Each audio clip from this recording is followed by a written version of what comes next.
Hey students, today's lecture is about arguments, and specifically we're talking about the argument essay for the AP English Language and Composition exam. So we're going to go over a little bit about categories that we argue about, what you should include in an argument essay, and then some things to sort of avoid. So first of all, you need to know that everything is an argument, and you might be thinking, but what are you talking about? I don't fight all the time with people. I don't go around writing essays where I'm yelling and screaming at somebody.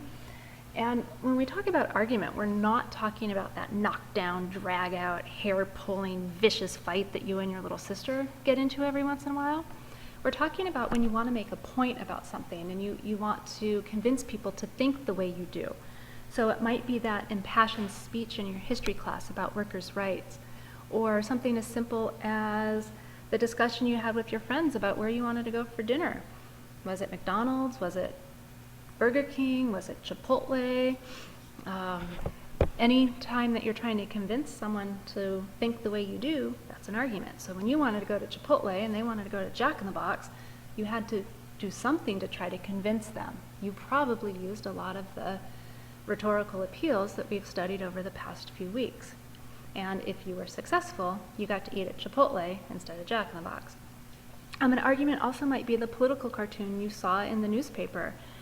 It could be the billboard you see on your way home from school. So pretty much any time that you're trying to prove a point or convince people to think a certain way, you are engaged in an argument.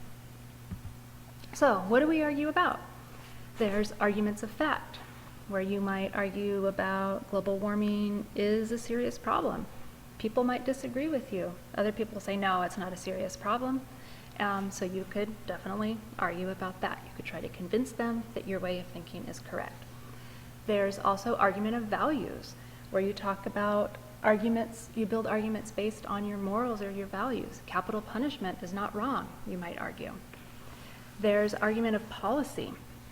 An argument like, we should immediately withdraw troops from Iraq is an argument about policy. Typically those are about government policies or laws. So, how do you build your argument? You use the three appeals that we've spent the past few weeks talking about. So, of course, you're going to build your credibility by having a tone that's believable, by not exaggerating. You'll use logical, rational arguments. You'll use statistics and facts and information. You'll want to appeal to people's emotions, because that's a very powerful way to persuade people. So you'll definitely want to do that as well. You need to decide which ones you're going to use. You might use a combination of them. You might only focus on one. It really depends on your topic and your audience. Remember that rhetorical triangle from a few weeks ago where you really had to think about your subject, your audience, your purpose? That comes into play here also when you're building an argument essay. Sometimes it's really easy to argue and be very impassioned about what you're talking about. You want to make sure you don't go overboard on any one of the appeals. Your tone should be measured and reasonable and sincere. So in order to do that, you really need to consider which of the three appeals works best for what you're talking about, and you can't overuse one, because you're just going to seem like you're babbling on about something, and lots of times you forget that you need to really have a balance there. So there are some lenses through which you might want to sort of look at your argument. There's 8 of them there: political, legal, historical, values, psychological, economic, pragmatic, and sociological. And if you think about those as lenses through which to view your argument, you're going to build a strong argument. So let's take a look at really what those terms mean.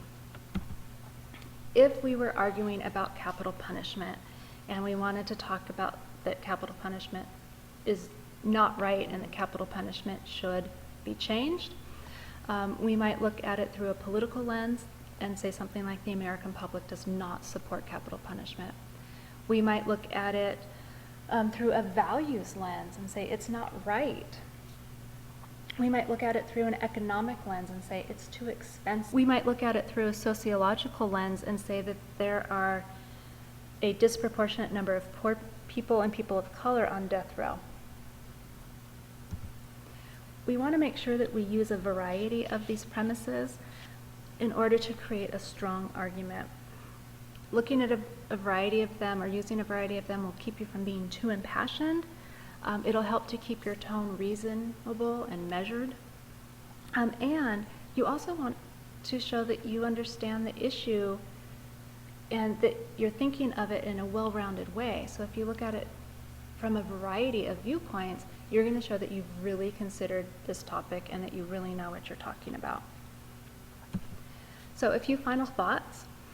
You want to make sure that you don't build an invalid argument. So you need to be careful about the examples you use, and you want to make sure that you don't bring in any logical fallacies. We'll talk about those at a later time. You want to make sure that you don't build your entire argument and then realize kind of that you're wrong, that you've built this argument and it doesn't really make sense.